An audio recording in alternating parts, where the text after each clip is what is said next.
The Man Who Walked Between the Towers by Mordicai Gerstein. Once there were two towers, side by side. They were each 1/4 of a mile high, 1,340 feet, the tallest buildings in New York City. A young man saw them rise into the sky. He was a street performer. He rode a unicycle. He juggled balls and fiery torches. But most of all, he loved to walk and dance on a rope he tied between two trees. He looked not at the towers, but at the space between them, and thought, what a wonderful place to stretch a rope, a wire on which to walk. Once the idea came to him, he knew he had to do it. If he saw 3 balls, he had to juggle. If he saw 2 towers, he had to walk. That's how he was. Hadn't he danced on a wire between the steeples of Notre Dame Cathedral above his amazed home city, Paris? Why not here, between these towers? Of course, he knew that, as in Paris, the police and the owners of the towers would never allow it. You must be crazy, they would say. You'd fall for sure.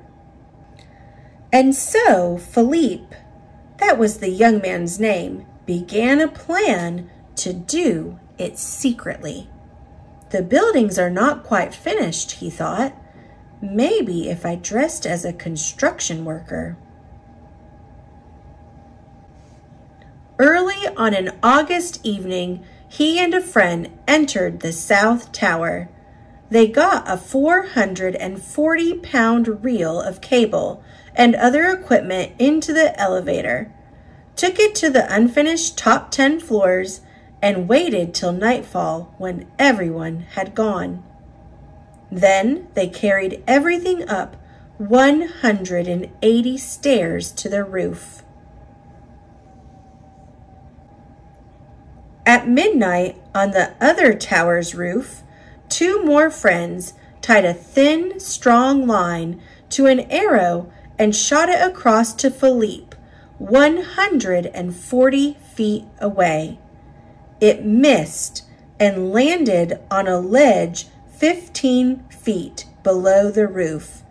Bad luck, thought Philippe. He crawled down to the ledge over the sparkling city and got the arrow. To its line he tied a stronger line, which his friends pulled back to their tower. To his end of the stronger line, Philippe tied the cable on which he would walk. It was 7/8 of an inch thick.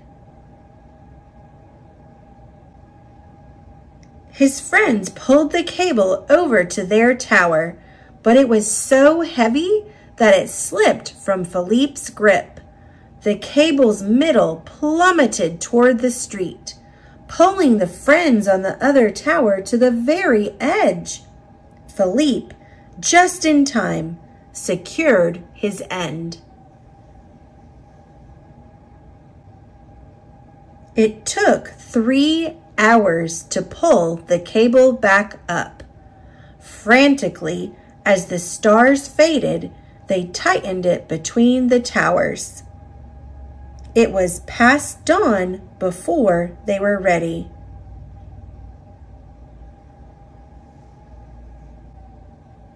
Philippe put on his black shirt and tights.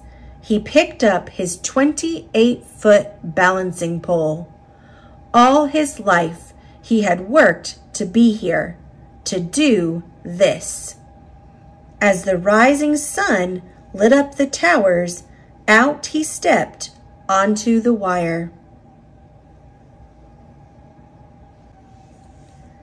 Out to the very middle he walked, as if he were walking on the air itself. Many winds whirled up from between the towers, and he swayed with them. He could feel the towers breathing. He was not afraid. He felt alone and happy and absolutely free. A woman coming from the subway might have been the first to see him. "Look! Someone walking on a wire between the towers!" Everyone stopped and looked up. They gasped and stared. It was astonishing. It was terrifying and beautiful. A quarter of a mile up in the sky, someone was dancing. Police saw it too. Officers rushed to the roofs of the towers. "You're under arrest!" they shouted through bullhorns. Philippe turned and walked the other way. Who would come and get him? For almost an hour, back and forth, he walked, danced, ran, and knelt in a salute upon the wire. He even lay down to rest. The city and harbor spread beneath him. The sky surrounded him. Seagulls flew under and over. As long as he stayed on the wire, he was free. When he felt completely satisfied, he walked back to the roof and held out his wrists for the handcuffs. They brought him to court. The judge sentenced him to perform in the park for the children of the city. This he did happily, though during his performance some boys playing on his wire jerked it and Philippe fell, but caught himself.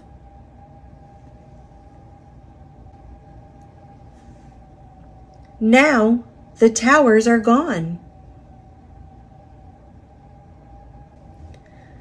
But in memory, as if imprinted on the sky, the towers are still there.